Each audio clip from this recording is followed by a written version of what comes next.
Let's clear the air. When we hear narcissist, we often picture someone loud, arrogant, maybe even charming.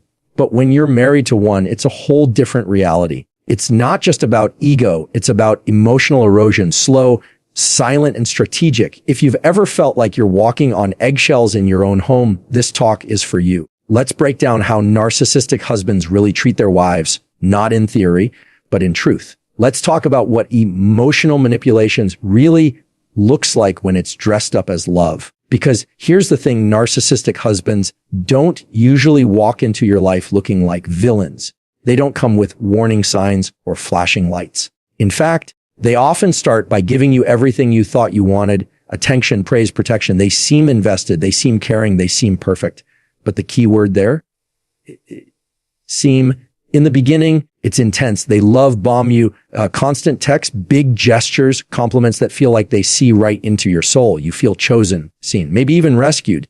And naturally, you open up, you invest, you believe this is the real deal, because who wouldn't want to be loved like that? But what's actually happening is a setup. That early intensity isn't rooted in genuine connection. It's performance. It's bait.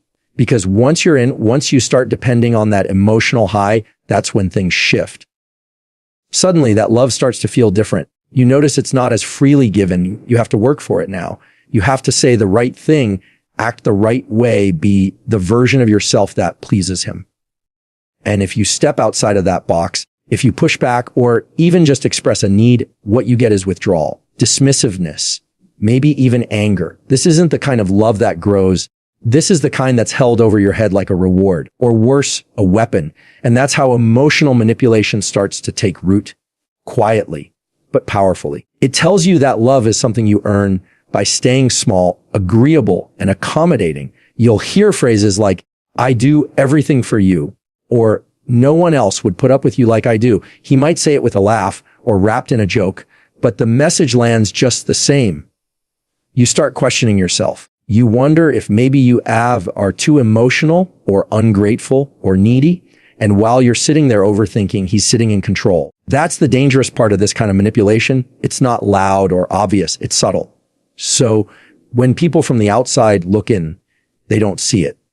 They see a man who brings you flowers, who smiles for the camera, who talks about how much he loves his wife. But you're the one who feels the shift when the door closes. You're the one who knows there's a price for every compliment, a condition behind every kind gesture. And when you try to talk about it, when you bring it up, he flips it. Suddenly you're the problem.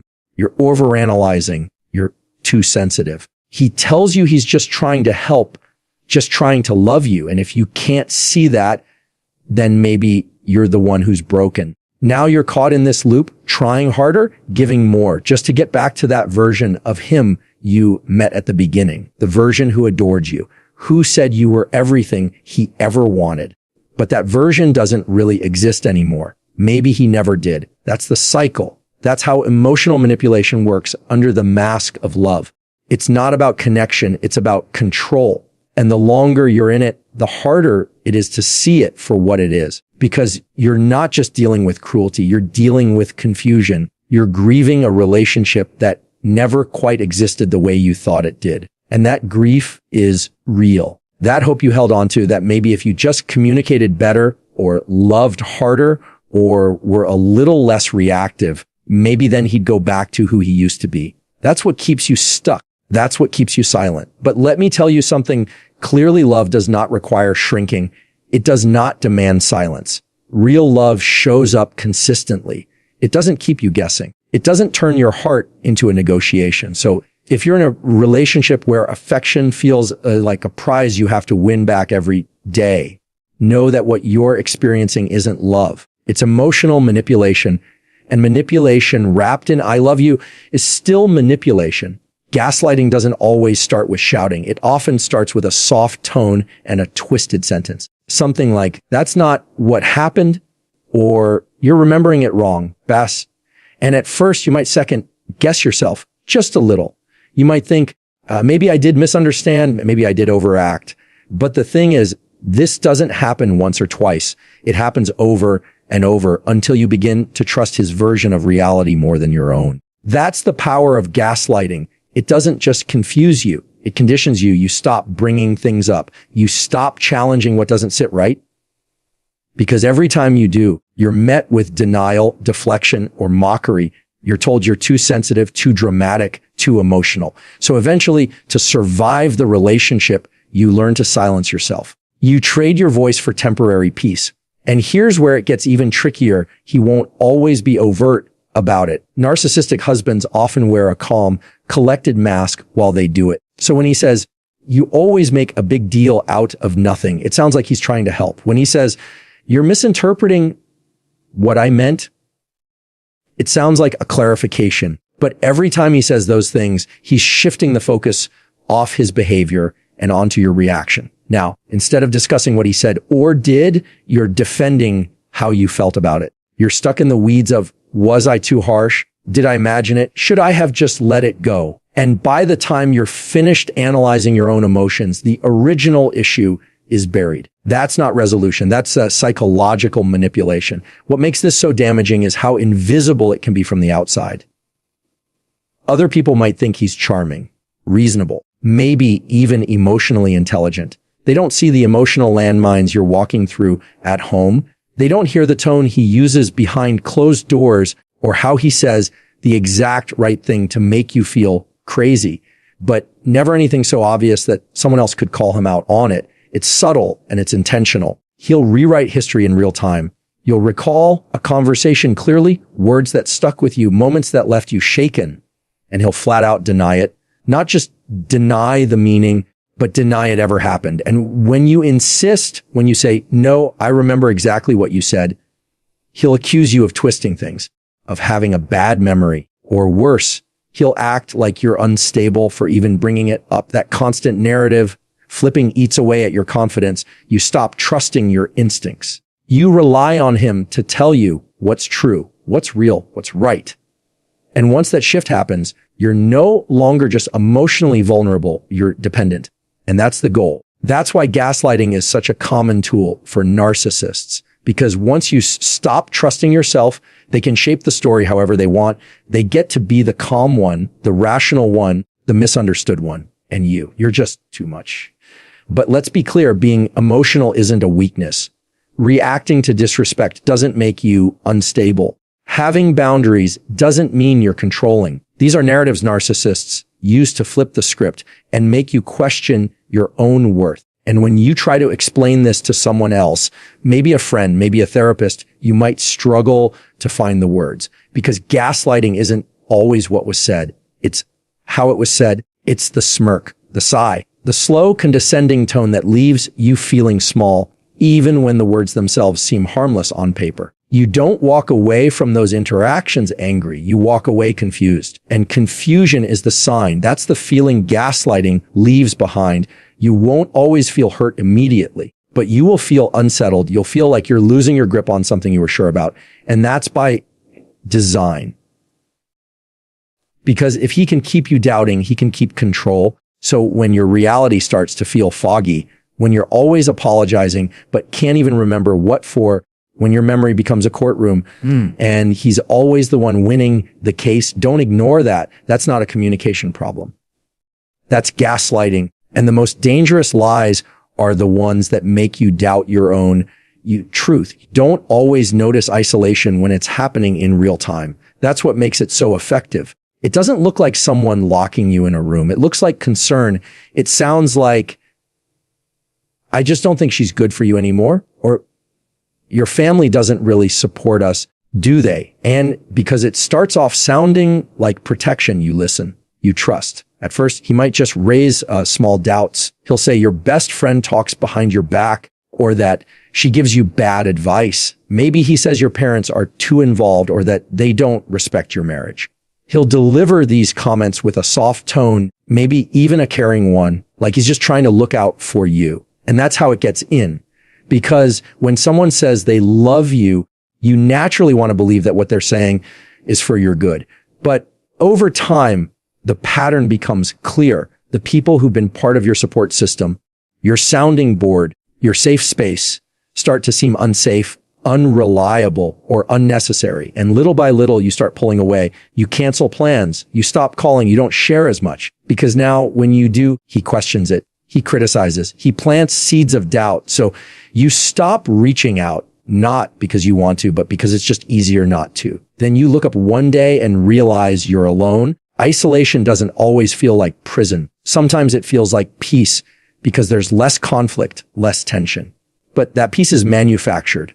It's not real. It's the quiet that comes from suppression, not safety. Now, here's where it gets deeper. The fewer people you talk to, the fewer mirrors you have reflecting back a healthy version of yourself. And narcissistic husbands want that because when the outside voices are gone, their voice becomes the only one you hear, the only one shaping your sense of self, your worth, your reality. And once they have that control, they don't need to raise their voice to dominate. All they have to do is suggest, hint, correct, and you fall in line. Sometimes isolation looks like being criticized for venting to a friend. He'll say you're being disloyal or airing dirty laundry. But what he's really doing is cutting off your outlet because connection is a threat to control. If someone else can help you make sense of what's happening, you might start seeing it clearly. You might realize you're not the problem. And that's dangerous to someone who needs power to survive. You might hear things like, I'm all you need. Why would you go to them when you have me? Sort of less. And on the surface, those sound like love.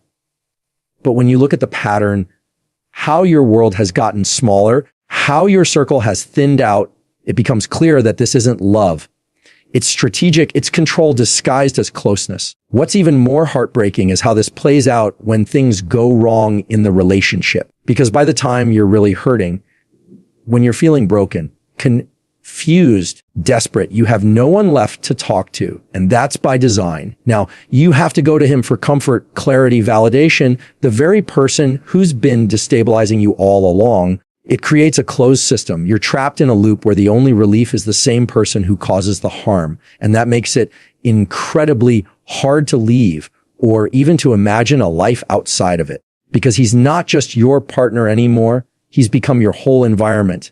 That kind of isolation doesn't happen overnight. It happens through repeated moments where you choose peace over confrontation, where you choose silence over conflict. And it makes sense. You're trying to preserve your relationship, protect your partner, keep things steady. But while you're doing that, your world keeps shrinking. And the cost is your support system, your clarity, your ability to see yourself without someone else's distortion over it. This is why isolation is one of the most dangerous tools a narcissistic husband uses. Because once you're alone, once you've been cut off from the people who love you most, it's easier for him to rewrite your story. And the lonelier you feel, the more likely you are to believe it. Control doesn't always come with chains. It can come with whispers. There's a moment in every toxic relationship where something goes wrong. And instinctively, you brace yourself, not because you did anything wrong, but because you know how it's going to play out. You already know where the blame is going to land. No matter what happened, no matter how clearly the facts line up, somehow, some way, it will all become your fault. And when you're married to a narcissist, that blame shift isn't just a habit, it's a system, a built-in reflex that protects their image at all costs. See, a narcissistic husband cannot tolerate being seen as wrong, not just because he disagrees with criticism, but because it threatens the entire foundation he's built, one where he's always the victim, always misunderstood, always justified. Admitting fault would mean facing himself. It would mean taking responsibility, and that doesn't fit the narrative he's spent years constructing. So when there's conflict, he doesn't address it. He redirects it. If you bring up something he did, something hurtful, unfair, manipulative, watch how quickly it flips. Suddenly the conversation isn't about your pain, it's about your tone, your timing, your attitude. You went to him hoping to be heard, maybe to find resolution, and you end up apologizing just to calm things down. Not because you believe you were wrong, but because it's the only way to stop the emotional spiral. That's how blame works in these relationships. It's not loud every time. Sometimes it's subtle. It's a raised eyebrow, a passive-aggressive sigh, a well-timed silence that makes you question whether you were out of line. And even when you try to stand firm, even when you say, I'm not trying to fight, I just want to talk, He'll accuse you of starting drama, of ruining a good day, of being too emotional again. And here's the dangerous part. When you're on the receiving end of this long enough, you start internalizing it. You start to believe that maybe it really is your fault, that maybe you are too difficult, too reactive, too much. You begin walking on eggshells, second, guessing every word before you say it, trying to prevent the next explosion by keeping everything calm. But that calm isn't peace. It's self-erasure. And no relationship should cost you. He might even take it a step further. If you get emotional, especially if you cry or shut down, he'll use it against you, call you unstable, immature, irrational, not because your emotions are actually out of control, but because your feelings disrupt the version of himself he wants to protect. He needs you to be wrong so he can stay right. That's not partnership. That's control. And when something truly serious happens, something that would require accountability, you'll notice how quickly he becomes the victim.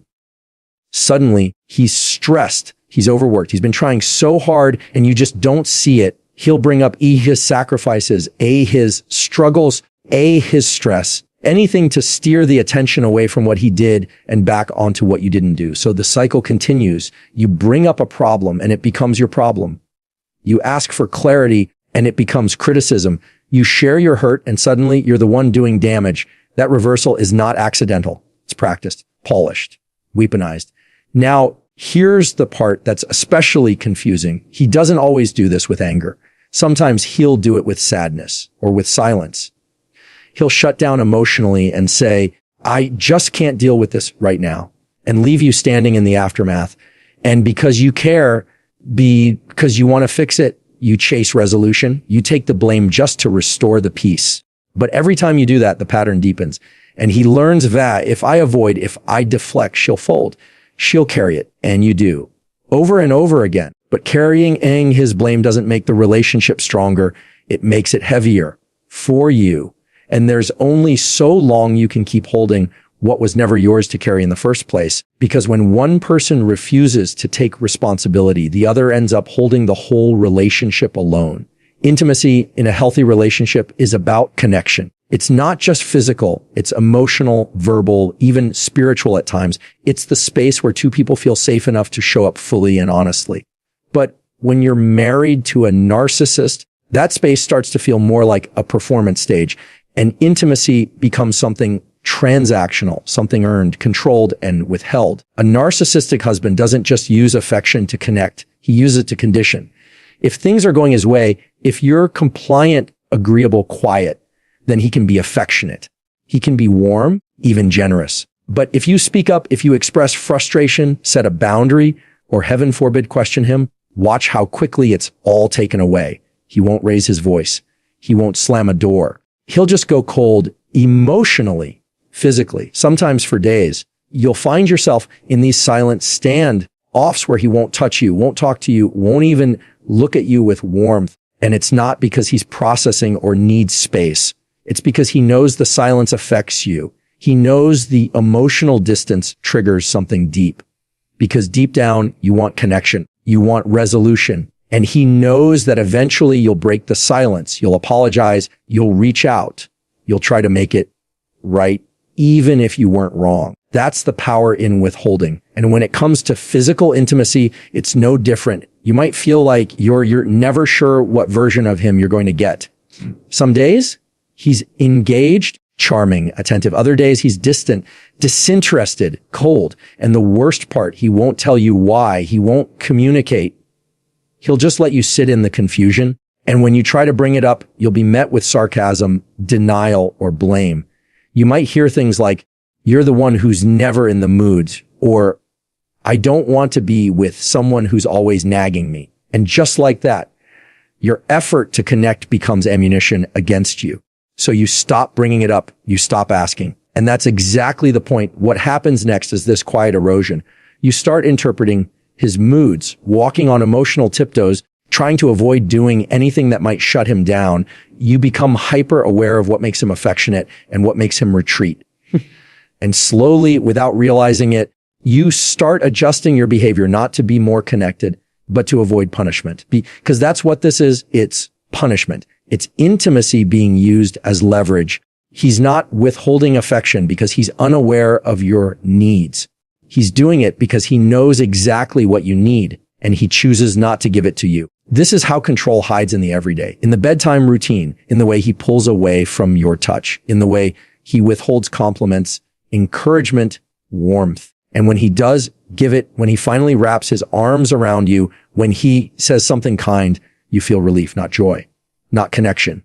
There's relief because you've finally done enough to earn his attention again. And let's talk about the silence, the deep, thick silence that follows any conflict. That isn't space. That's a weapon. It's used to make you question your worth, your impact, your place in his world. He knows the silence is louder than yelling. He knows it leaves you anxious, unsettled, wondering if you'll be forgiven, wondering if you should have kept your mouth shut. And so next time, maybe you will. That silence teaches you to shrink, to stop bringing things up, to stop asking for more. And little by little, you disappear inside the relationship. Your voice gets quieter. Your needs get smaller. And still, he calls it love. But love doesn't starve you. Love